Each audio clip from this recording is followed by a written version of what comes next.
Even when we link the first and the last stitches, the bind-off edge still has a jog.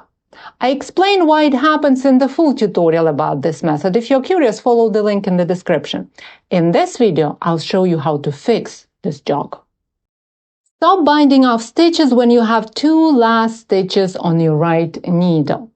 Find a strand that makes the top part of the stitch below the first bound off stitch. This strand sits at the bottom of both legs of the first chain that forms the edge. Insert the right needle from front to back under that strand and make sure you don't go into the stitch itself. This will form a tiny hole. We don't want that.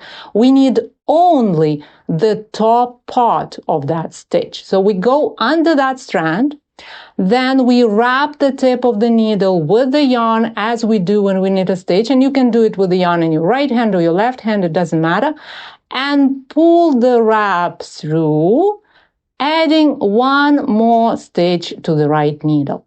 The result we get is similar to the slip stitch in crochet. Just as it levels the stitches in crochet, it removes the jog in knitting as well. Now we insert the left needle into the second and the third stitches on the right needle. We do it from left to right and pass these stitches over the stitch that we've just added to the work. Then we cut the yarn and pull the strand out. There is no jog and no gap anymore, but the edge still doesn't look seamless. Let's fix it. Thread the yarn tail into a wool needle. Insert the needle under both legs of the first bound off stitch.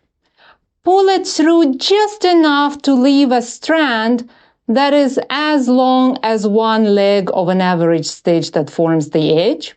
Then insert the wool needle under the right leg of the last bound off stitch and its companion, the stitch that is right underneath it, and pull the yarn through, linking the first and the last stitches with a neat chain. Then weave in the yarn tail on the wrong side of the fabric. I'm gonna just tuck it in for now. How neat is this, huh? Much, much better than the edge with a jog. Now you know how to make bind-off edges of your seamless hats, sweaters, cardigans, and toe-up socks look impeccable. And don't forget to check out that link in the description.